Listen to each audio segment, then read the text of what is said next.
Résidence sous surveillance électronique, Lat Diop face au nouveau rendez-vous donc décisif donc devant la justice. Troisième bi nekk révision constitutionnelle adoptée par l'Assemblée nationale, la riposte de Diomaye Faye auprès des 7 sages. waaye dañ koy tàmbale ak bi nga xamante ni moom laa jiitoo mu di baccalauréat 2026 début des épreuves du second tour tey jii nii n'est-ce pas. suba plutôt Seydina Ousmane dafay baax aussi ñu mettre les gens dans le contexte. Voilà, on parle de la publication donc des résultats du premier tour. Les candidats admissibles donc au baccalauréat 2026 abordent une étape décisive dès demain. Donc les épreuves du second tour offriront plutôt une nouvelle chance à des milliers d'élèves de décrocher leur diplôme entre préparation, la dernière minute, gestion du stress et attente des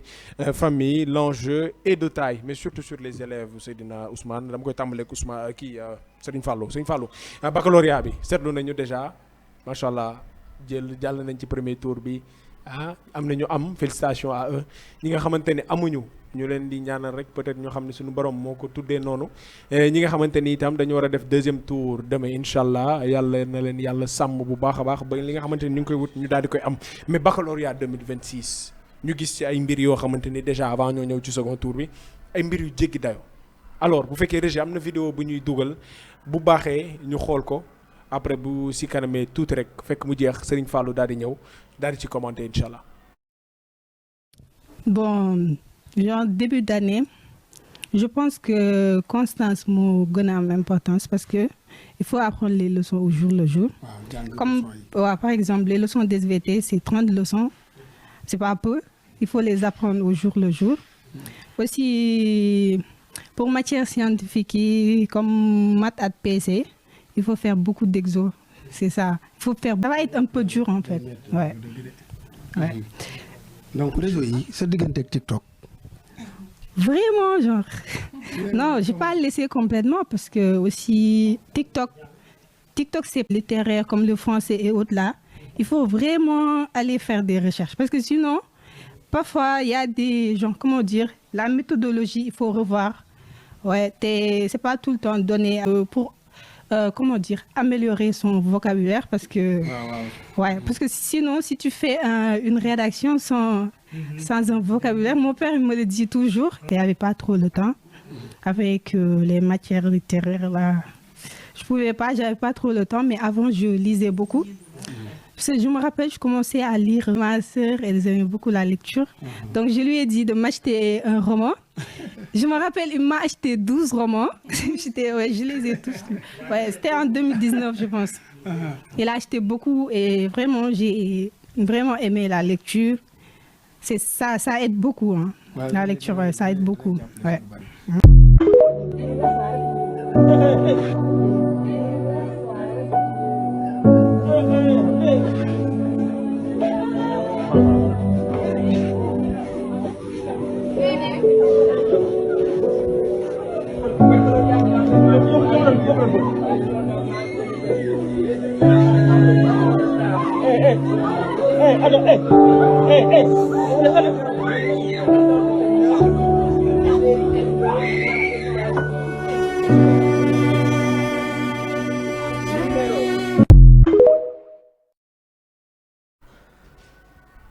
jërëjëf merci beaucoup et ci vidéo bu am solo boobu noonu alors sëñ Fallou ñoo ko gisandoo donc première vidéo bi xale bi mi ngi expliquer matières yi leçons yi et cetera mais deuxième vidéo bi sëñ Fallou loolu daw na yaram trop te benn rek lañ ci wane sachant que ne am na ñu bari ils ont fait la même chose. voilà Ndiaga examen baccalauréat premier tour bi jàll na d'abord ñu féliciter ñi nga xamante ni sont admissibles. ñu félicité ñëpp particulièrement vidéo bi nga teg léegi muy Dieynaba Ba mu am mention très bien génn di expliquer parcours bi nga xamante ni jaar na ci biir année bi. wane ni c'était pas évident ndax 9 mois la mais 9 mois d'endurance la 9 mois jàng la te lu ci mat a taxaw mooy Sénégal examen bi ñuy wax baccalauréat BFM dem na ba ci examen entrée en sixième xale yi sax dafa am benn pression sociale bu ci ne. lu ko waral. je m'explique. quand Sénégal dafa dem ba boo nekkee classe bi nga xamante ni da ngay da ngay def examen da ngay dem ba da ngay dund pression on dirait que ni ñàkk examen c'est la fin en soi wala ñàkk examen c'est la fin du monde or que tel n'est pas le cas day dem ba ci koñ bi nga dëkk ci parents yi nga dëkk dañ lay jox ay motivation chaque jour dañ lay rappeler à ce que da ngay def examen te or boo xoolee ñun suñu cursus scolaire d'abord xale bi li muy jàng matières yi dafa bari yi nga xamante ni moom lañ koy demander ndax boo xoolee Dieynaba doon wax Dieynaba sànq moom la doon wax di nga jàng histoire géo di nga jàng SVT si scientifique di nga jàng français di nga jàng philosophie di nga jàng beaucoup de choses di nga jàng PC. te au-delà matières yi leçons yi doog a ñëw. maanaam mu bare te benn bu ci matière bu ci nekk rek sànq Dieynaba mi ngi koy wax SVT seul fait 30 leçons tu dois faire 30 leçons yi nga xamante ni SVT seulement la. te leçons yi ay 2 pages 3 4 5 7 6. après nga war a def si tu es scientifique nga war a def maths ak PC nga xool maths nga xamante ni tey bu la yàlla dimbalee nga war a def maths nga war a def géométrie war a def algèbre mu nekk beneen phénomène benn bu ci nekk ay leçons boppam nga pare foofu dem ci philosophie nekk beneen matière bu très compliqué gis nga pression boobu noonu nekk ci jàng bi rek ak leçons yi ni mu baree yooyu yëpp nga war ko boole tey wax na ko ci biir leçon yëpp nga war cee boole tamit te leçon yëpp on le fait en français kon nga war a am culture générale ci français bu baax nga war a am assise français bu baax loolu ci lan lay yóbbu mooy jàng bi rek daa metti les gens chaque jour tu te lèves pendant 9 mois tu te lèves à 8 heures des fois tu descends à 20 heures doo am temps wu nelaw bu doy lu stress bu nekk ci jàng bi nekk classe d'examen dafa metti dafa diis nga boole stress boobu noonu ak pression sociale bi nga xamante ni moo lay téye tey pression sociale bi mooy tey man waa koñ bi ña nga defee seen examen bi dafa goo ko seen examen bi bac bi kañ la mbaa am nga loolu c'est un comportement bi nga xamante ni société bi ñoo la koy teg nga jàpp sa xel ni psychologiquement man su ma amul c'est la fin du monde. kon loolu mooy indi deuxième vidéo bi deuxième vidéo bi man ce que j'aimerais alerter au niveau du ministère de l'enseignement supérieur et ministère de l'enseignement de l'éducation tey su fekkee choix la ñu def lii nii tey proclamation des résultats yi lii dañ cee war a jàngee lii mënuñoo bàyyi lii continuer parce que lii waxuma tey candidat bii rek daanu mais tey élèves yi bu ñuy dem jëli résultat bac c'est stressant lu tax c'est stressant am na ñoo xamante ni seen yaay la ñuy àndal ñii seen xarit yi la ñuy àndal ñii seen ndijaay yi la ñuy àndal ay koñ bi ku nekk ñëw d'abord ce qui fii li ñu fi war a njëkk a alerter mooy y'a lieu Croix-Rouge di fekkee. exactement maanaam tey jii nii Serigne Fallou ci li ma bëgg taxaw rek juste mooy ce n'est pas déjà normal que gars yi di def délibération police ñëwul ambulance ñëwul dara ñëwul déjà élèves la ñuy bàyyi ak seen bopp. peut-être ñu ngi ci dox ay jéego parce que déjà man sama rakk dafa doon def bac donc moom résultat am par site la ko jëlee parce que fiche bi ñu leen di jox dafa am code QR bi ñu scanné. loolu ministère de l'enseignement supérieur liggéey na ci ay jéego yu am solo mooy tey résultat yi tey mën nga ko jot à travers ton portable loolu dama bëgg ñu gën koo pousse mu gën a jëm kanam. ñu interdire di proclamer les résultats d'une manière publique parce que lii ñuy proclamer résultats yi xam nga bu njëkk ba leen lañ ci jublu woon. mooy tey dañoo jàppoon ni buñ ñëwee rek taf am na benn Ousmane Ndiaye bu amul xol bi tàng mu ñëw rek xotti ndax xol day frustré parce que moom gisul turam ci lii bi mu ñëw rek xotti ndax dina am keneen ku joxe résultat am puisque scientifiquement dem nañ ba xam ni mën nañ joxe résultats yi à travers les téléphones portables. les téléphones am na ñoo xamante ne duñ jot message. dañ ci ñëw léegi Ousmane. c'est organisé parce que man je me dis que tous les candidats qui font le bac joxe nañ numéro téléphone joxe nañ résultat am nañ numéro yaa ngi dégg su fekkee dem na ba lii moo mënta ñàkk ñu programmer les résultats ñu organiser ko ñu ni comme ça tey jour bu ñu koy organiser police nationale daa war a taxaw daa war a am ay sécurité sapeur pompier daa war a taxaw parce que des fois le stress bi nga xamante ni nit ki moom lay démarrer pour jëli bac bi c'est très stressant. d'ailleurs am na ñoo xamante ni génn nañ ci àdduna. est-ce que xam nga tey xale bu jigéen bii di tey gaañu bu waxuma la moom kese de mais mën na nekk 5 personnes yoo xamante ni am nañ crise cardiaque te crise cardiaque maam buggul mer bu ëpp buggul kontaan bu ëpp waxuma la mer de ñu woo la nga bañ a am mais ñu woo la nga am rek loolu dafa stressant. joie bi ngay dégager joie bi ngay am. loolu mën na la indil feebar bi nga xamante ni yaakaar woo ko ci yow parce que joie bii ñëw ci yow ndax cardiaque attanul kontaante bu ëpp waaye attanul mer bu ëpp jar na def taxaw seetlu tey jar na tey bu ñuy génne résultat yi ñu organiser ko de telle sorte que police nationale taxaw ñu woo les sécurités les sapeurs pompiers c'est organisé ñu ni tey école Limamoulaye mooy génn suba école bii mooy génn suba école bii mooy génn à défaut ñu organiser de telle sorte que man damaa jàpp ni nag wax dëgg yàlla sur les 1000 et quelques candidats qui font l'examen baccalauréat soo xoolee ñi amul téléphone portable bariwu ci ñi amul téléphone portable man je pense que ni man les résultats mën nañ koo organiser de telle sorte que muy wàcc à travers les très bien Aïta dañ ko doon def sa proclamation ça serait moins dañ ko doon def à travers la radio aussi et que Ndiaga je vais terminer pour donner je vais terminer sur loolu je rappelle ñi nga xamante ni tey amuñu maam ñi am bac tey c'est pas la fin oui ñi am bac tey ñoom seen jàng tey lay doog a commencer tey demal nga xool Sénégal ñi am bac ñëpp ñoom ñoo gën a souffrir ñi amagul bac maa ngi nii boo amee bac sa àddina ci lay doog a commencer foofu nga commencer sa choix sa vie nag foofu lay commencer donc ñàkk bac c'est pas la fin en soi te bit nga def benn yoon bac mooy nekk examen boo xamante ni mën nga dem ba am 70 ans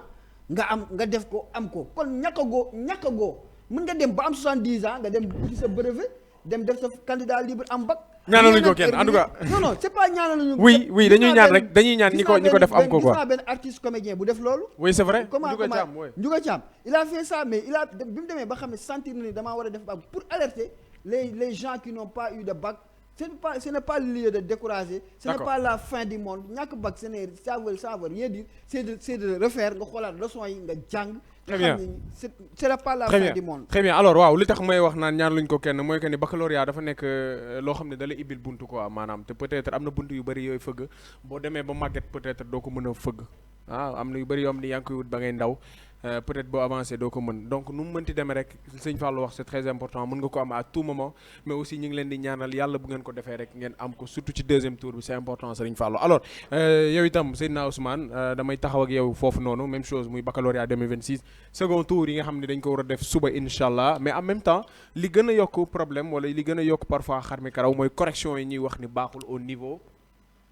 des centres correction yi parfois dañuy naan baaxul parce que ñii dañ leen di loo ñii par exemple feuille yi day bëri gars yi surveillant du ñu am temps xool affaire yi dañuy bëgg boucler affaire yi parfois moom mooy handicapé élèves yi si jëm boppam ñoo xam ne sax dañuy jàng mais du ñu am parce que peut-être correction yi ñoo baaxul. en tout cas d'abord félicitations à tous les candidats ku am ku amul ku dem deuxième tour ñëpp lañuy féliciter. la moo tax mooy c'est pas évident ndax jàng nañ 9 mois boo xamante ni 9 mois de sacrifice def nañu lu ñu mën yëpp. peut-être bac examen moo nekk loo xamante ni bokkul ak concours on va prendre les meilleurs examen ku am chance moom mooy am nga gis koo xamante ni sax élève la koo xamante ni tey seen école mu ngi fay def mu ngi fay am ay moyens yu baax examen ñëw mu bañ a am mais man je dis que ni est-ce que jotul ñu changer ni ñuy defee examen bac li tax moo ko je m'explique mooy gis nga nit munoo man je ne peux pas concevoir ñu jàng 9 mois ñu évaluer la en 3 jours ci 3 jours ñu la xamoo dara alors que def nga sacrifice 9 mois teew xam nga ni en personne li lay jox ci 3 jours yi jàng nga ko ci 9 mois est-ce que jotul ñu changer waat système bi ñuy defee bac muy beneen bi aussi ñu bàyyi li ñuy teg xale yi dafa metti nga xale am na loo xamante ni xajul ci boppam rawatina koo xamante ni tey dafa def examen d'abord ñun suñu société rek moom metti ndax tubaab bi da ngay def examen sax kenn du xam ne yaa ngi def examen wallaahi ñun fii kuy def examen xam ne man de maa si amoon chance ba suñu koñ ba def naa examen ba pare ñu si bari xamuñu ko benn maire dafa ma laaj na ma yow la kon yow da nga doon jàng ma ne ko waa su ma xëyee damay xëy def samay plastique sol sama benn sac dem su ma wàccee ñibbi kenn xamul si lan laa nekk ba examen ñëw mais examen moo nekk loo xamante ni tey bu ko kenn xamee rek koñ bépp xam nañ ko rawatina pression sociale bi ñuy teg ci nit ñi nañu bàyyi xale yi ñuy teg pression nga pression baaxul tey xale bi bu demee def examen de 1 rek bu toogee ci table bi la lay xalaat man de su ma amul examen njaga lan la moo nel bën bët la ma war a xoolee suñu waa koñ lan laa leen war a wax sama yaag nu mu wala am na ñoo xamante ne seen kër day am ay wujjante ngay sa yaay naan la examen ngay def de yaa ngi gis sama nawle yi nekk si biir kër gi nangam lu yëpp nga yóbbaale ko sa xel mënoo am examen doo ko am ndax boo demee loolu yëpp mënoo ko yóbbaale di am da ngay toog sax da ngay toog xam ne lii mën naa ko nga def doo am waaw ñu xam ne affaire yi tollatul foofu affaire yi xam fa la toll bac nekkul boo amee bac rek yow réussir nga saa yi ay nit yu bëri am nañ bac barki yàlla pour ñu am liggéey sax problème la. Seydina Ousmane sama diplôme bac mi ngi kër ga ba léegi depuis. bac amee ñëpp la ñu ngi fa nekk si loo xamante ni doo sax comprendre barki alxuraan karim moo tax gi nga nit a gën a fort nit moo gën a fort te da ngay nekk ak sa yaay wala nga nekk ak sa papa mu xëy benn jour dem deew a gën a metti koo xamante ni doo ko gisaat mais bac am nga opportunité pour defaat. c'est vrai te dee lu muy métti mën nga koo digérer ndax mën nga toog mais mënoo nekk di jooy chaque jour mën nga jékki-jékki après nga digérer ko nekkaat si leneen waxuma laa nag examen am nga opportunité amoo ren nga def déwén boo demee ba xam ne lii su ma ko maa ngi koy def mënu ma kaa am nga bàyyi wuti leneen. correction yi affaire foofu la toll correction yi vite fait. correction yi man je pense que ni gis nga suñu problème mooy sénégalais dafa doyluwul peut-être li ñu leen wax feuille bi lii leen par feuille la ñuy fay je sais pas duñ ko waxee ba bàyyi loolu tax ñenn ñi def lu leen neex mais nañ xam benn affaire de mooy loo mënti def bu ëllëgee di nga ko layoo ak suñu borom. ak lu mu mënti doon jàng xale boo xamante ne dafa sacrifié wu. bàyyi ay nelawam bàyyi léppam. loolu message la. nga jël examen nga jaay ko keneen wala nga jël examen nga corriger ko correction boo xamante ne yoo xam nga ni correction bi ngay def nii c'est pas logique. mais juste yow li nga ko defee mooy nga am alal boo xamante ni da nga koy yóbbu sa njaboot xamal ni sa njaboot li ñuy lekk nekkul loo xamante ne lu baax la. riba ba pare tamit yow yaa ngi sacrifier élève bi en même temps nga sacrifier sa bopp nañu bàyyiwaat xel loolu bu baax a baax ba pare di wax félicitation élèves yi am ñëpp ñu ngi leen di féliciter di leen wax di leen encourager waat ñu gën a nekkaat si li nga xamante ne moom mooy si jàng bi ndax je pense que ni boo amee examen foofu ngay commencer sa étude. ñi dem deuxième tour war ko def suba aussi ñu ngi leen di wax bon courage ñaanal leen yàlla dimbali leen ñu mottali ko ak jàmm ñi nga xamante ne amuñu aussi ñu ngi leen di wax di courage waaw ñu xam ne c'est pas la fin du monde bac la rek xam nga après bu jeexee da ngay nekkaat si leneen nañ dem nekk si ñu vacance u après déwén ñu préparé waat nekk si leneen Ndiaga. Mais Ndiaga, je voudrais rappeler une chose. Une minute, Aïcha. Oui, sur une minute. Ça serait un peu difficile pour moi sur les corrections mu am ay erreurs parce que système bi Sénégal teg c'est double correction pour man double correction yow boo corrigé ba pare da ngay maye note tee sa note keneen jëlaat même copie bi corrigé sur double correction man damaa jàpp ni nit ki des fois nag parce que tamit élève bi tamit may nañ ko comme ça boo defee bac ba pare nga dem jëli sa relevé si toutefois boo ci gisee ay erreur mën sañ ngaa dem nga réclamer ni nga ni man note bii nii fii nii dama gis ni dafa am ay erreur loolu tamit yow élève bi may nañ la ko. mais loolu c'est médecin après la mort Fallou Mbaye. mais au cas où xam nga moo tax mu nekk médecin après la mort nga double correction boobu nga wax fekkee ci double correction boobu la ñuy defee lu leen neex nag. non double correction xam lu tax mënoo cee def lu leen neex. waaw parce que double correction yow bu la joxee feuille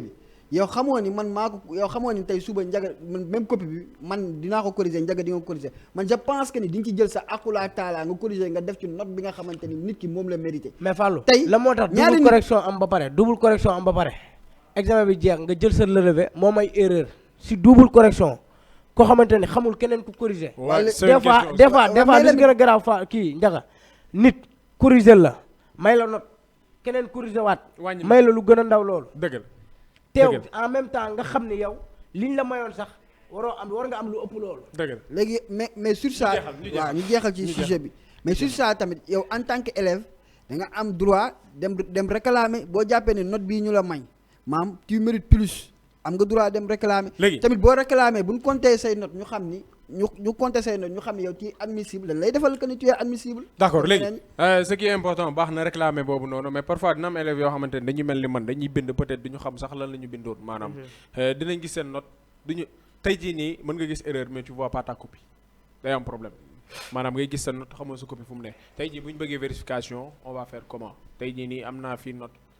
par exemple benn 10 man je pense que ne aw ma fi 10 12 laa am andi copie bi parce que copie dañoo bari loolu itam si la wala peut-être ñu enregistré kenn xamul waaye daal lu mënti demee daal. copie bi aussi pour nga jël ko dafa am ay procédures yu ngay jaar tamit. mi ngi noonu donc c'est pas nga ñëw rek comme ay devoir ñu devoir bu la joxee sa copie sañ ngaa xool note bi nga compter mais examen pour nga jël sa copie laa la. doo gis relevé moo yomb a jël mais copie bi. voilà